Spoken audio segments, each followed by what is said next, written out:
Ini aja, tapi kita juga appreciate semuanya, oke? Tapi juga karena hati kita ya yang makin mengenal Tuhan, amin. Ya, hari ini saya juga bersuka cita karena ada abang saya di sini. Mama saya sebenarnya udah mau datang ke sini, tapi karena dia wanita Allah, oh mak jangan dulu, nggak boleh, peraturan mak. Oh oke, ya udah. Ya, tapi sebelum kita sama-sama mendengarkan firman Tuhan, mari kita bersatu di dalam doa. Mari kita berdoa. Tuhan Allah Bapa kami memuji Engkau karena Engkau adalah Allah everlasting King, Allah yang tidak berkesudahan, tapi Allah yang memiliki otoritas Tuhan buat hidup kami Bapa. Dan sewaktu kami makin mengenal firman-Mu Tuhan, kami makin bisa melihat Tuhan siapa diri kami di mata Engkau Tuhan. Dalam segala suka dan duka kami Tuhan, Engkau adalah Allah yang tetap memerintah, Allah yang tetap merancangkan Tuhan. Seperti lagu-lagu yang kami naikkan Bapa, betul Tuhan. Engkau adalah Allah yang baik Bapa, Allah yang sungguh baik Tuhan, sehingga kami tahu Tuhan, kami boleh memuji Engkau Tuhan, bahkan selama-lamanya Tuhan. Dan biarlah Tuhan hamba-Mu yang berbicara pada hari ini, dan firman yang disampaikan, biarlah Roh Kudus Engkau yang menyertai, sehingga semuanya untuk membawa kemuliaan bagi nama-Mu saja Tuhan, dan biarlah setiap hati boleh diberkati, boleh Tuhan membawa Tuhan sikap hati yang baru Tuhan untuk Engkau saja Tuhan. Di dalam nama Yesus Kristus, kami berdoa dan ucap syukur. Amin. Oke, judul khotbah saya pada pagi hari ini adalah Enter the King's Service, ya, memasuki pelayanan raja. Ya, kita tahu minggu lalu saya sudah berkhotbah bahwa kerajaan Allah kita adalah kerajaan yang tidak pernah berakhir. Ya, mungkin dari tahun 600 sebelum Masehi kita tahu dari buku Daniel ada Babilonia yang berkuasa. Setelah itu ada Media Persia, ada Yunani lewat Alexander the Great, ada juga Romawi, tetapi tetap Tuhan yang merencanakan, tetap Tuhan yang in charge. Dan tidak ada satu kuasa pun yang Tuhan izinkan ada kalau bukan Tuhan yang mengizinkannya. Ya, hari ini kalau kita mengetahui raja kita adalah raja yang luar biasa, raja yang tidak pernah berakhir, adalah sebuah privilege, sebuah keistimewaan kalau kita bisa melayani sang raja yang seperti itu. Kalau kita tahu di dalam kerajaan Babilonia ataupun Media Persia, itu kalau orang bisa melayani di istana, itu adalah sebuah impian dan sebuah momen yang elit yang dia punya selama hidupnya. Nggak ada yang bisa memasuki pelayanan Nebukadnezar kalau bukan orang-orang yang terpilih. Nah, tapi sekarang kalau kita mengerti, kita mau memasuki pelayanan raja, ya raja kita Kristus, Yesus Tuhan kita. Apa sih yang kita siapkan jikalau kita dikasih kesempatan memasuki dan melayani di sebuah kerajaan? Ya, kita lihat di Daniel 1 ayat 1-3. Pada tahun yang ketiga pemerintahan Yoyakim, Raja Yehuda, datanglah Nebukadnezar, Raja Babel, ke Yerusalem lalu mengepung kota itu. Tuhan menyerahkan Yoyakim Raja Yehuda dan sebagian dari perkakas-perkakas di rumah Allah ke dalam tangannya. Semuanya itu dibawanya ke tanah Sinear, ke dalam rumah dewanya. Perkakas-perkakas itu dibawanya ke dalam perbendaharaan dewanya. Lalu Raja bertitah kepada Aspenas, kepala istananya, untuk membawa beberapa orang Israel yang berasal dari keturunan raja dan dari kaum bangsawan.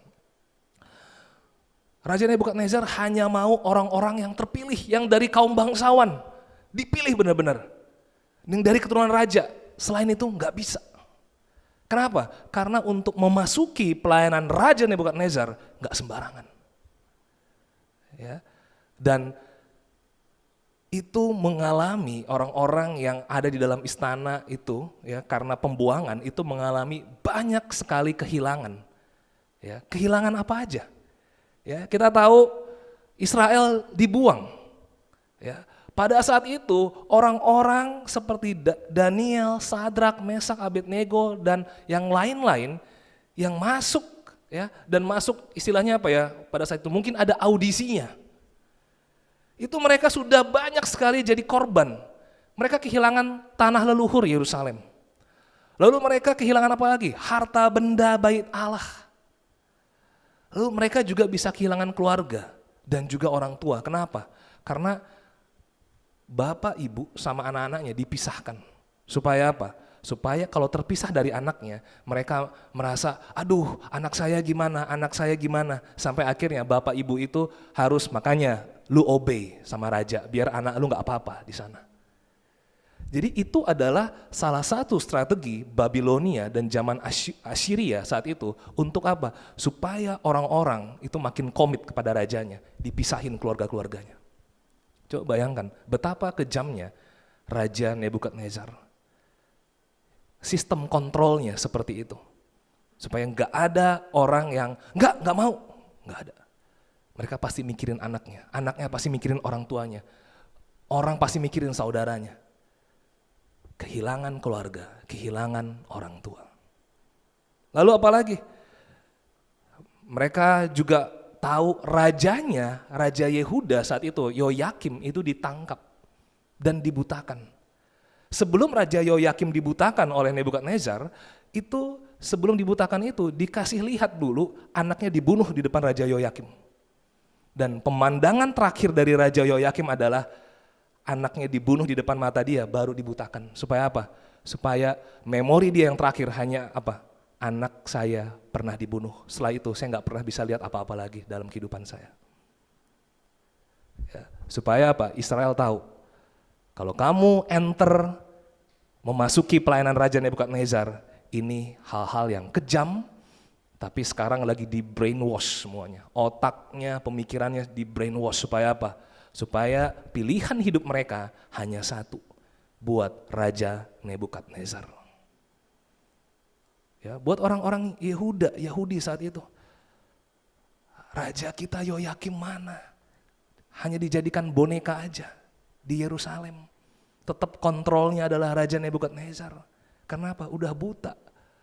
Dan dia selalu berpikir tentang, aduh anak saya udah gak ada, aduh kejam banget. Jadi setiap hidupnya selalu, setiap hari mikirin kejamnya dan betapa sedihnya kehidupan kemarin itu.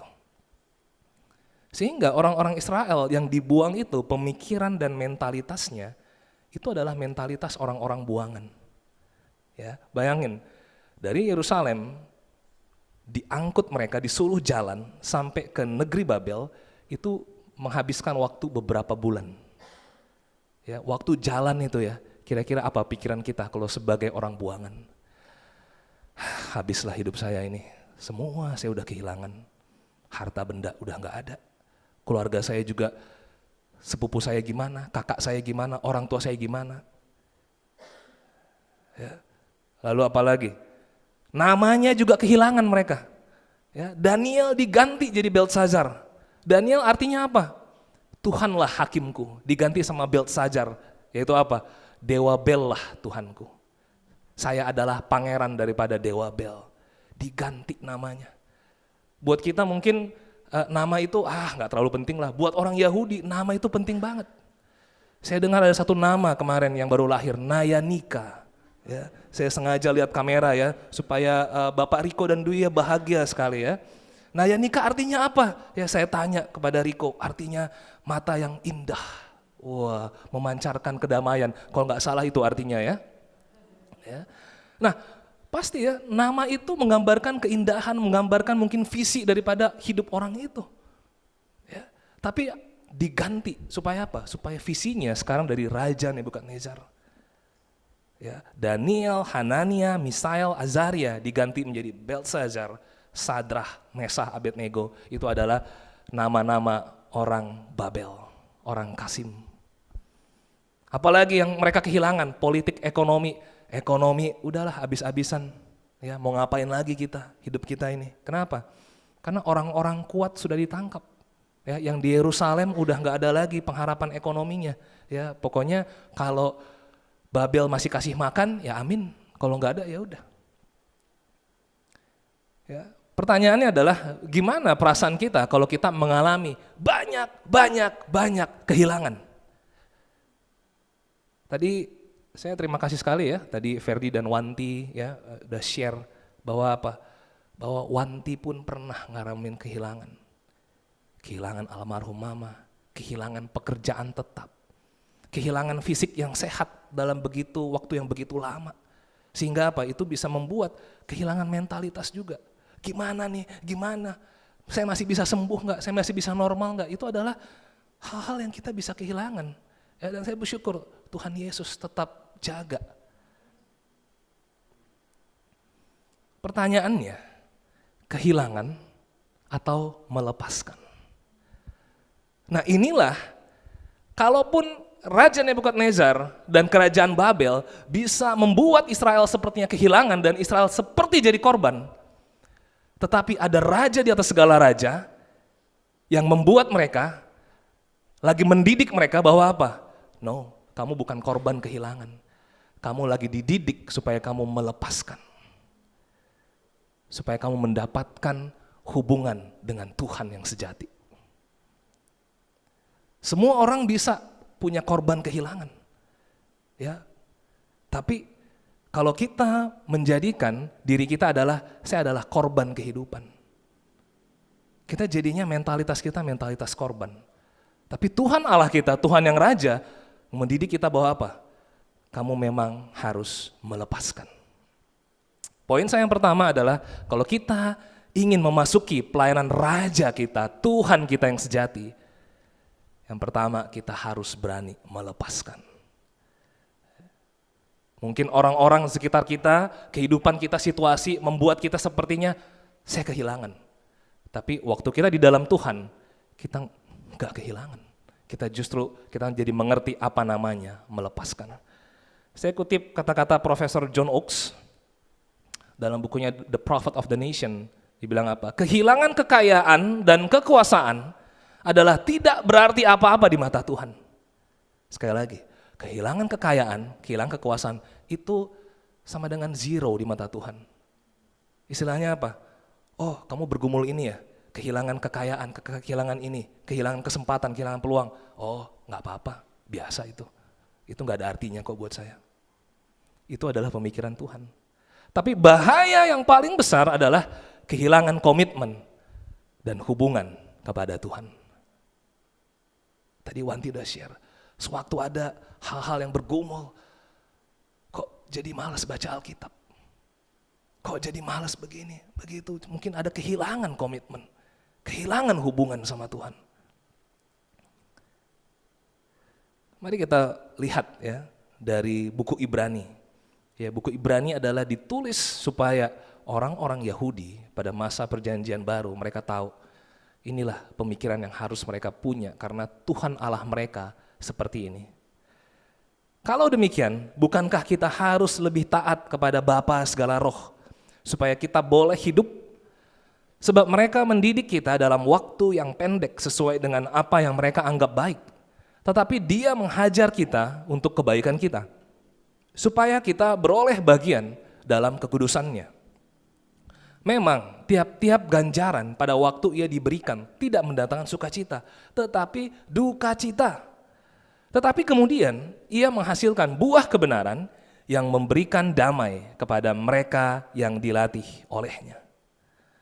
Ya, jadi buku Ibrani menulis, kalau sama Bapak kita aja yang di dunia kita bisa taat, apalagi sama Bapak segala roh.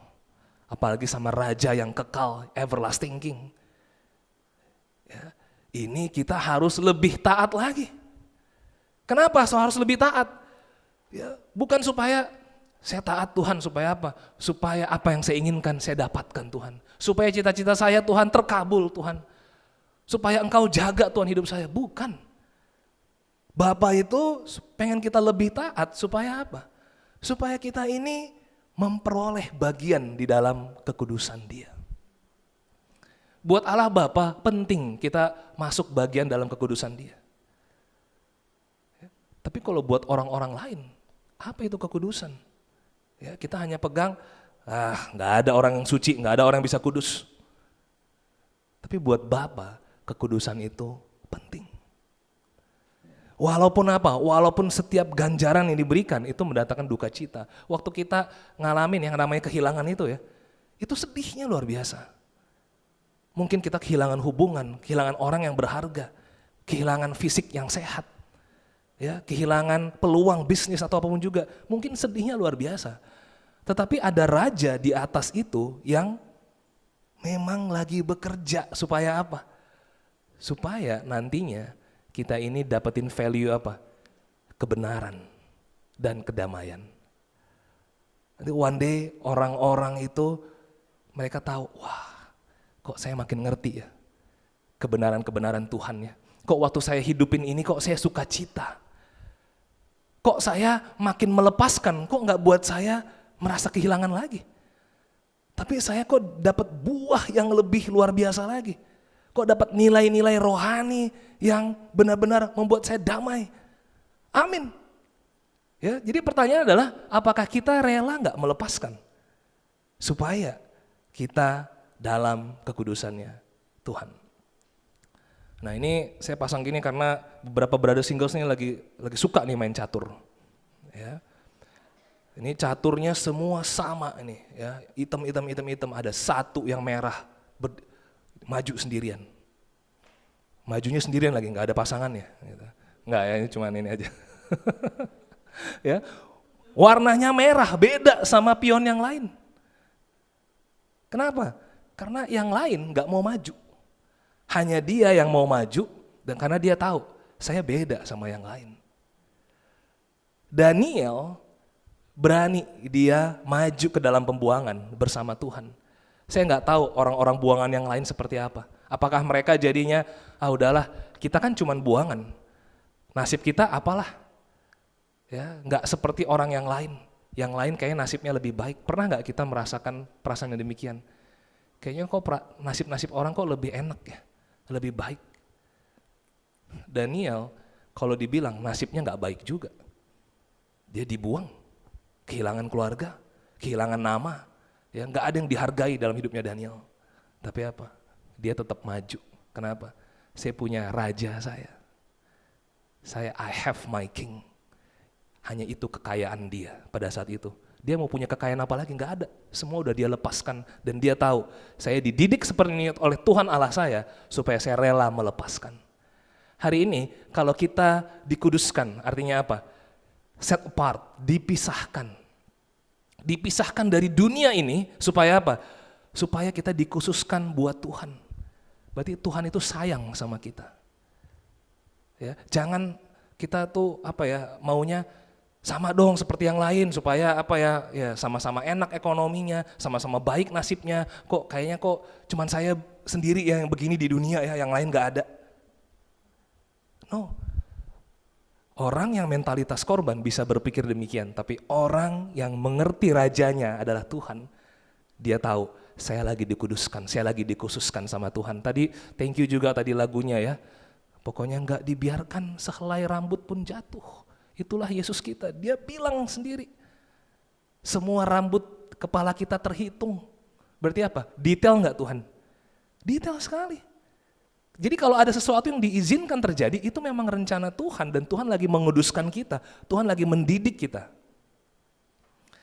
Jadi Bapak Ibu Saudari, apa yang saat ini Tuhan Allah sedang kuduskan setiap masing-masing kita. Bisa beda, kasusnya bisa beda, rencana Tuhan bisa beda, tetapi ujung-ujungnya sama, supaya semuanya beroleh dalam kekudusan Tuhan. Karena apa? Tuhan sayang sama kita. Tuhan maunya nanti kita semua bareng-bareng di dalam kerajaan yang kekal itu. Karena He is the only one King. Dunia berpikir bagaimana mendapatkan apapun yang diinginkan. Sedangkan untuk masuk kerajaannya, pertama-tama kita harus rela melepaskan apapun yang tidak mendatangkan kemuliaan bagi Allah.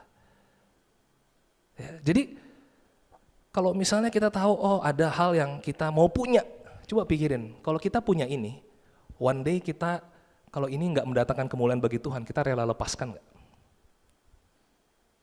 Ya, jangan sampai kita berpikir saya mau ini, kenapa? Karena ini udah pasti akan membuat hidup saya lebih baik. Ya. Tapi segala sesuatunya rencana Tuhan itu bisa berbeda daripada rancangan kita.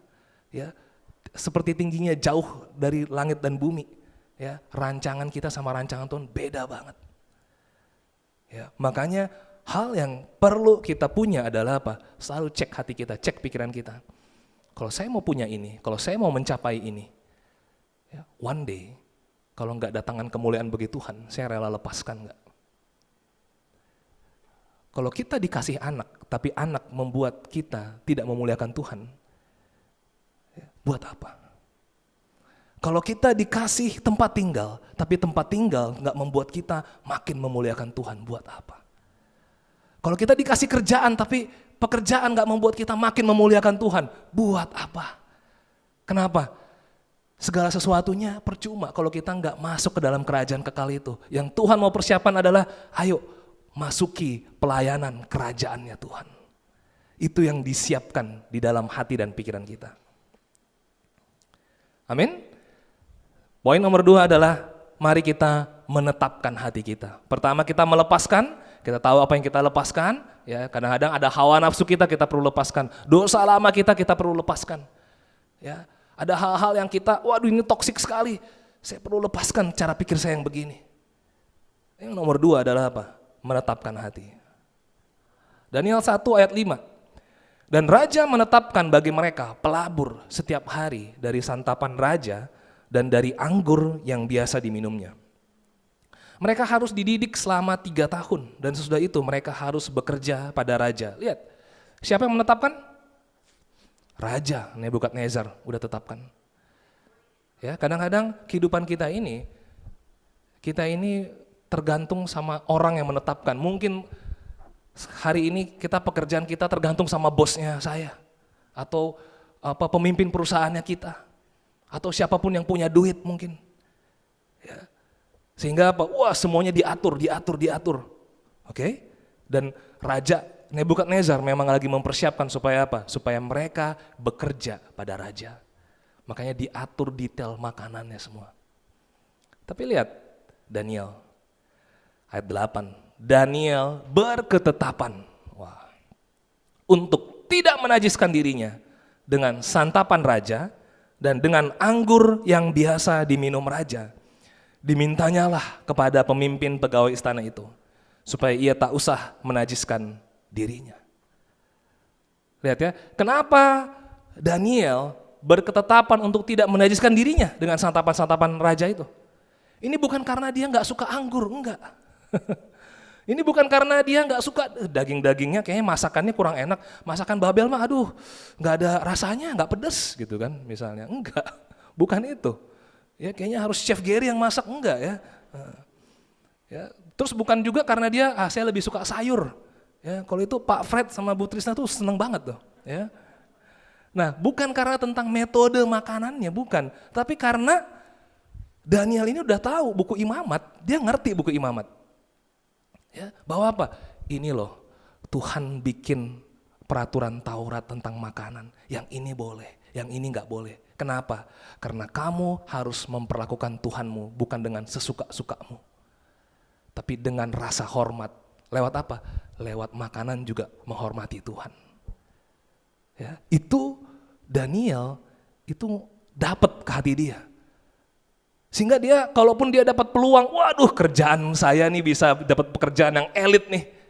Tapi dia cek dulu, oke, ntar cara kerjanya gimana? Kalau cara kerjanya, cara hidupnya nggak buat saya bisa memuliakan Tuhan dan menyakiti hati Tuhan saya dan membuat saya nggak bisa menghormati Tuhan, buat apa? Kalaupun ini dapetin gaji yang bagus, jaminan yang luar biasa, ya apalagi di pegawai istana raja, kurang apa? Semua di audisi. Tapi apa yang paling Daniel selalu pikirkan? Jangan sampai saya menajiskan diri saya dan saya enggak memuliakan Tuhan. Jangan sampai saya jadi enggak hormat sama Tuhan. Itu aja yang dalam pikiran dia, itu aja. Saya enggak habis pikir ya, dia udah banyak kehilangan. Ini mau kehilangan lagi. Ya, kalau normalnya orang, kalau udah banyak kehilangan, apa aja peluang, ini dari Tuhan ini. Kenapa? Karena itulah mentalitas. Tapi kalau ngerti Tuhan lagi bentuk suatu hal yang kudus, Tuhan itu benar-benar dia pegang. Wah, saya akan cek semuanya supaya apa? Benar enggak? Ini akan memuliakan Tuhan saya. Ya, krisis itu terjadi bukan karena kita nggak punya kerjaan lagi, atau kita nggak punya peluang lagi dalam hidup kita. Bukan karena kita kok hidup sekarang gak nyaman lagi, bukan. Krisis itu bukan seperti itu. Krisis adalah sewaktu karir kita itu bisa mengancam hubungan kita sama Tuhan. Atau peluang yang kita punya itu bisa mengancam hubungan kita sama Tuhan. Dan juga kenyamanan yang kita punya itu membuat kita sama Tuhan juga jadi gak connect. Itu adalah krisis. Ya, dan Daniel dikasih momen krisis itu. Bahwa apa? Oke, Daniel udah ada di buangan, di Babel, nah sekarang ditawarin nih. Ditawarin pekerjaan yang luar biasa, tapi ditawarin juga makanan yang gak sesuai firman Tuhan.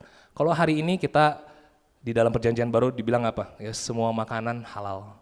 Ya, karena di dalam Yesus segala sesuatunya gak perlu lagi ada sesuai hukum Taurat seperti itu.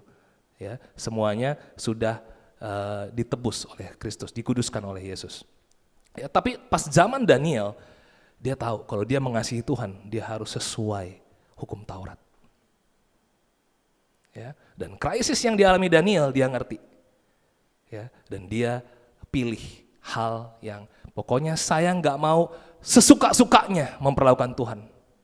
Hari Bapak Ibu Saudari ya, gampang nggak sih buat kita memperlakukan Tuhan sesuka-suka kita? Tuhan tahulah saya lagi nggak oke. Tuhan tahulah saya lagi kondisi saya nggak bagus. Kalau saya jatuh dosa gini, ya mungkin dia memaklumi. Kalau saya jadi males, kalau saya jadi nggak jujur sedikit aja, nggak apa-apalah. Ya mungkin ini dari Tuhan kali, Tuhan kasih kesempatan buat saya. No, ya Daniel tetap mengerti ini. Jadi Bapak Ibu Saudari, mari kita tetapkan hati kita. Ya, mungkin buat orang-orang, ya ampun Daniel, lu gitu aja kan itu perkara kecil aja, makan aja santai. Enggak.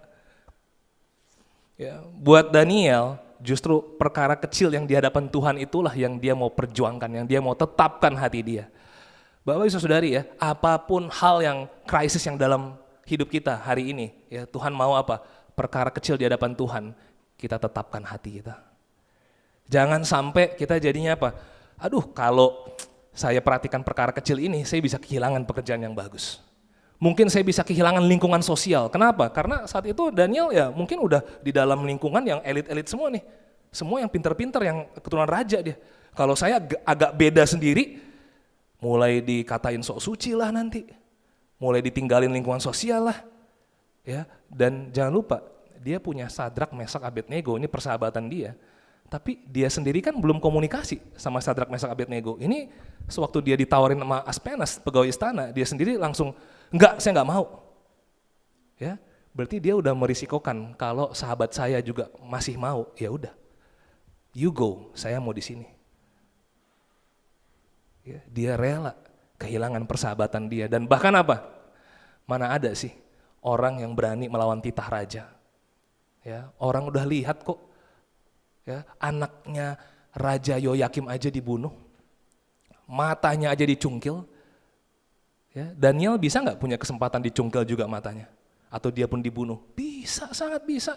Nebukadnezar nggak ada filternya, kejam ya kejam. Ya, jadi dia bisa kehilangan mata, bahkan nyawa. Tapi apa? Yang paling penting, brothers sisters, tetapkan hati kita. Perkara kecil di hadapan Tuhan itu penting, makanya barang siapa setiap perkara kecil di hadapan Tuhan, makanya dia dipercayakan perkara yang lebih besar lagi. Tapi kalau perkara kecil aja sama Tuhan, cuma saat teduh doang, saat teduh sehari kan nggak mempengaruhi banget lah. Kemarin saya nggak saat teduh, tetap happy kok hari ini. Kemarin saya bisa tetap kerja dengan baik dari pagi sampai malam, nggak saat teduh saya. Kemarin ada dosa, saya nggak perlu ngakuin kok dosa itu, tetap oke-oke aja kok hubungan. Ya malah married life kita makin baik. Ya, perkara kecil, Bapak Ibu Saudari, itu yang Tuhan lihat di hidupnya Daniel. Makanya raja mana yang kita layani hari ini? Kalau Daniel takut tentang masa depannya, dia akan layani Raja Nebukadnezar. Kalau Daniel takut kehilangan persahabatannya, dia akan layani tuh sahabat-sahabatnya. Bentar, gue tanya sahabat gue dulu, menurut lu gimana? Pokoknya apa yang lu oke, gue oke deh ya. Pokoknya gue nggak mau nih persahabatan kita rusak. Ya, atau apa? Lingkungan sosial. Wah, kehilangan lingkungan ini. Aduh, kehilangan jemaat ini enggak lah. Gak mau. Nah, hati-hati Bapak Saudari, kita di dalam tengah-tengah jemaat pun, raja yang kita layani bisa bukan Tuhan, tapi satu sama lain yang kita anggap raja. Ya, Tuhan gak mau itu. Tuhan maunya bahkan di dalam kerajaan Nebukadnezar yang kejam pun, Daniel hanya lihat, that's my king. Ada raja yang in charge kok, saya gak akan takut. Ya, menetapkan hati yang kedua, ini tentang rela diuji. Ya, kita lihat ayat 9-10. Maka Allah mengaruniakan kepada Daniel kasih dan sayang dari pemimpin pegawai istana itu. Tetapi berkatalah pemimpin pegawai istana itu kepada Daniel, aku takut kalau Tuanku Raja yang telah menetapkan makanan dan minumanmu berpendapat bahwa kamu kelihatan kurang sehat daripada orang-orang yang muda lain yang sebaya dengan kamu. Sehingga karena kamu aku dianggap bersalah oleh Raja. Lihat ya, kabar baiknya adalah setelah dia berketetapan hati itu di hadapan Tuhan, dia dapetin kasih sayang dari pegawai istana. Wah, ini kan kabar baik ya. Tapi apa, pegawai istananya juga, saya takut juga nih kalau nanti raja ya yang udah netapin kayak begini nggak suka gimana, nanti saya dianggap bersalah. Ini juga ada takut-takutnya juga si pegawai istana ini. Ya kita nggak bisa salahkan dia. Kenapa? Karena dia pun nggak kenal Tuhan. Ya, jadi ada backingan dari pegawai istana, nggak jaminan juga. Kenapa? Karena buat pegawai istana ini, si Aspenas ini, rajanya bukan raja segala raja. Rajanya tetap Nebukadnezar. Dia paling takut adalah dianggap bersalah sama atasan dia, itu paling takut. Paling takut dianggap bersalah oleh raja. Ya, makanya buat Daniel, nggak jaminan kalau backingnya adalah manusia juga. Tapi lihat ya Daniel ya, ayat 12. Adakanlah percobaan dengan hamba-hambamu ini selama 10 hari, dan biarlah kami diberikan sayur untuk dimakan dan air untuk diminum. Ya, malah dia, ya udah uji saya deh, coba, ya, bikin aja percobaan, nggak apa-apa. Ya 10 hari, pokoknya saya nggak makan santapan itu. Dalam hati dia, yang penting saya nggak menajiskan diri saya di hadapan Tuhan. Tuhan yang saya mau hormati, Tuhan yang saya mau senangkan. Ya, udah apa? Sayur dimakan, air diminum, ayo. Sayur dan minum aja. Nih ini biasanya buat orang, nah tuh bro bener kan, makan sayur dan air itu, ini bikin kita sehat. Insight-nya bukan itu Bapak Ibu Saudari. Walaupun itu juga memang benar, ya. Tapi jadinya orang, oh ya makanya sayur sama air tuh kayak Daniel. Ya. Betul bro, begitu ya. Ya, nah, tapi yang di sini adalah Daniel tuh dalam pikirannya dia hanya cari, oke, apalagi di antara makanan-makanan si Raja Nebukadnezar ini yang tidak menajiskan diri saya sama Tuhan. Kayaknya makanan orang Babel ya tinggal sayur sama air. Ya udah itu aja. Pokoknya apapun yang penting bisa pleasing God. Itu hati yang dilihat oleh Tuhan. Ya. Jadi bukan tentang metodenya, lihat hadiahnya apa? Hadiahnya adalah dia dan kawan-kawannya bisa makin melayani everlasting King. Kenapa? Karena fisik yang lebih sehat dan lebih baik untuk melayani Tuhan. Hari ini kalau kita dikasih fisik yang lebih sehat dan lebih baik, itu hadiah untuk apa? Untuk kita bisa serve God more. Ini adalah sebuah privilege, keistimewaan. Amin Tuhan kalau diberikan kesempatan melayani my everlasting King. Saya akan layani engkau dengan lebih baik lagi. Amin Tuhan dikasih pengetahuan dan pengertian. Dia posisinya diangkat. Tapi apa?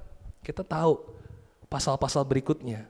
Pada akhirnya ya, minggu lalu kita tahu Nebukadnezar jadi tunduk sama Tuhannya Daniel. Dia nggak ada sedikit pun dia pakai pengetahuan dia, pengertian dia itu di luar untuk memuliakan Tuhan. Nggak ada. Dia hanya pakai, kalau saya makin punya pengertian, kalau saya dikasih tahu pengetahuan sama Tuhan, ya udah, ini saya akan pakai untuk makin serving God. Kalau saya makin dipercaya atasan kita, dipercaya orang-orang terdekat kita, dipercaya oleh orang-orang ternama. Amin. Berarti ini kesempatan untuk lebih lagi lakukan perkara yang lebih besar lagi buat Tuhan. Ya, jadi inilah hadiahnya Bapak Saudari. Ya. Gimana perasaan kita kalau dikasih hadiah makin melayani Tuhan? Apakah itu jadinya beban nggak buat kita? Ya. Serving the everlasting King. Kalau melayani Tuhan itu makin beban buat kita, berarti memang kita nggak cocok hidup dalam Tuhan, nggak cocok. Kenapa? Karena Raja kita datang untuk melayani dan bukan untuk dilayani.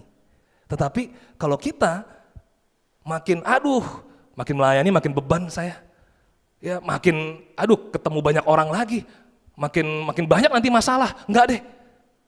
Lihat ya, kita jadi beda sama Raja kita. Ya, padahal kita adalah anak Raja. Ya, Kristus dan Yesus udah tebus kita supaya apa? Kita jadi anak Raja. Ya, kalau jadi anak Raja kita akan makin mirip, servingnya sama Tuhan makin mirip. Inilah the present, inilah hadiahnya. Ya, nah tapi nggak sampai di situ. Ada lagi ujian yang lebih dalam lagi. Ya, Daniel 3 ayat 17 sampai 18. Kita tahu bahwa mereka ada dalam momen mereka harus nyembah ya di daerah Dura patung Nebukadnezar yang tinggi menjulang. Ya, dan semua disuruh, ayo, ada trompet ya, sangkakala, mereka harus sembah, semua bersujud. Tapi ada 3 orang, Sadrak, Mesak, Abednego, mereka enggak tunduk. Ya, mungkin dari mereka udah, Sadrak, turun. Mesak, seriusan nih? Ya, mungkin udah nego-nego kali sebelah kiri kanan ya, mati loh kita, mati. Ya, tapi apa? Waktu Nebukadnezar ya pegawainya orang-orang itu tanya ya kan, siapa yang nggak menyembah itu akan dimasukkan ke perapian yang menyala-nyala. Lalu apa jawab mereka? Jika Allah kami yang kami puja sanggup melepaskan kami, maka Ia akan melepaskan kami dari perapian yang menyala-nyala itu dan dari dalam tanganmu ya Raja. Tetapi seandainya tidak, hendaklah Tuanku mengetahui ya Raja bahwa kami tidak akan memuja dewa Tuanku dan tidak akan menyembah patung emas yang Tuanku dirikan. Amin. Ini kelihatan banget cintanya sama Raja yang everlasting itu teruji. Teruji benar-benar. Dia udah gak peduli lagi, nyawa pun ayo. Kenapa? Karena mereka kenal Rajanya siapa. Gak ada kompromi buat mereka. Ya, waktu yang pasal 1 mereka lolos, mereka uji. Ayo, ya. Adakan percobaan, ya kita nggak makan itu, lihat nanti. Ya, berani nggak sih kita nguji diri kita? Ayo, coba. Ya, saya akan buktikan. Kalau saya nggak bolong quiet time setahun, saya tahu kebahagiaan saya akan luar biasa dalam Tuhan. Coba uji. Ayo, coba uji. Kalau saya tidak akan mengeluh lagi dan saya akan bersyukur dalam Tuhan setiap hari, saya akan bisa lihat hidup saya akan di dalam Tuhan makin connect lagi. Berani nggak Bapak Saudari menguji itu? Ya, tapi kalau apa yang mereka mau uji, itu tadi bersyukurnya itu dapat mereka fisiknya jadi kuat, ya, lalu mereka pun jadi pinter, dapat kasih hadiah sama Tuhan supaya lebih melayani Tuhan lagi, dapat lagi kepercayaan dari Raja. Tapi kan ini pertanyaan nih, kalau nggak dapat gimana? Tiba-tiba mereka datang kok makin kurus, makin krempeng, ya, makin langsing ya, gitu kan. Tapi nggak dipercaya jadinya kan. Tapi mereka makin gemuk ya. Ya makan sayur tuh buat makin gemuk ya. Nah ini bukan, itu bukan kebenaran. Ya, tapi di sini adalah apa? Kalau apa yang berani kita uji dalam diri kita, ternyata kondisinya, bro, kan lu katanya quiet time nggak bolong setahun. Tapi gue lihat kondisi ekonomi lu gini-gini aja dari dulu. Misalnya gitu kan. Inilah yang kita lihat dari si Sadrak, Mesak, Abednego. Kalaupun ya dia nggak dilepaskan oleh Tuhan dari perapian yang menyala-nyala, saya nggak akan nyembah yang lain. Saya tetap jadikan Tuhan saya Tuhan. Apa yang menguji kita dalam pelayanan Sang Raja? Fisik kah? Keuangan? Situasi yang nggak kondusif mungkin membuat kita jadi nanti dulu lah untuk serving Tuhan lagi. Mungkin ketidakberhasilan atau inkompetensi, bro, aduh, untuk bisa spend time sama orang, dengerin orang, nggak bisa saya kurang sabar orangnya. Bro, untuk sharing firman, ayat aja saya nggak tahu bukanya gimana. Ya, atau mungkin yang menguji kita adalah hubungan, konflik. Atau kita merasa nggak ada support, atau bahkan yang paling hebat, ancaman nyawa. Ya. Di sini dibilang apa? Quotes dari A.W. Tozer. God never use anyone greatly until he test them deeply. Tuhan tidak akan pernah menggunakan orang secara luar biasa sampai dia menguji orang itu secara dalam. Ya, jadi saya mau kasih support buat kita semua. Kalau kita diuji dalam hal ini, fisik kah, keuangan, konflik, nggak ada support, ancaman nyawa sekalipun, berarti apa? Memang Tuhan lagi mau gunakan kita. Amin? Ya. Saya ada beberapa contoh ya waktu saya di dalam 5 tahun kemarin ya di Jakarta, di Bandung. Saya lihat ada satu couple, ya saya tahu perjalanan dia dari single. Ya, dari single dia selalu tuh yang namanya, bro, gua udah tetapkan dalam hati gua akan giving sama Tuhan apapun itu. Kenapa? Gua bersyukur banget dengan salib Kristus. Dan dia buktikan itu, setiap dia ulang tahun, dia ajak selalu ke panti asuhan. Dia pokoknya sama anak-anak panti asuhan, dia siapin hadiah. Mau dia cuman sendirian, mau dia bawa ajak brother sisters, tapi nggak pernah bolong sampai tahun ini. Dia selalu berbagi sama anak panti asuhan. Kenapa? Dia udah tetapkan hatinya, saya akan selalu giving. Terus waktu dia mulai married, punya anak, dia tetap giving waktunya study Bible. Itu bayi itu dibawa ini di meja study Bible, disiapin mejanya sini, digelar ininya, ini bayinya, terus apa? Di sini dia study Bible. Kalau bayinya nangis,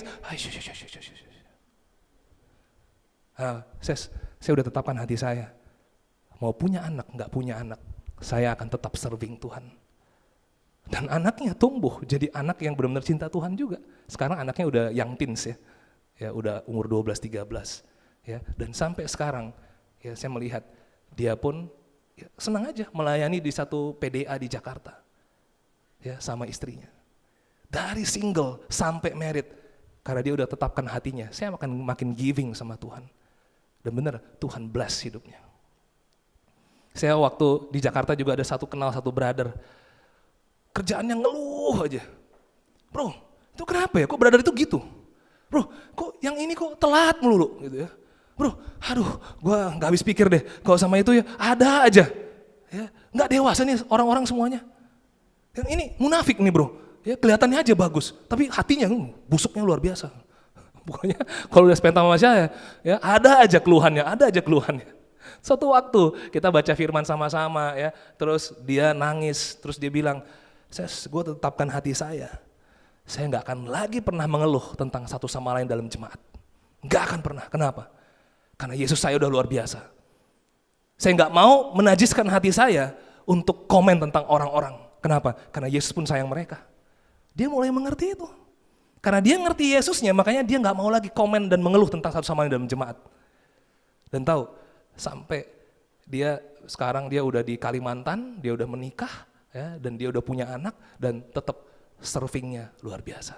Dan kalau saya tanya sama orang-orang, wah bro, brother itu mah sukacita terus, giving banget, buat kita ketawa terus, buat kita, waduh, kita tuh contoh banget lah, hidupnya ada aja waktunya, dia kasih.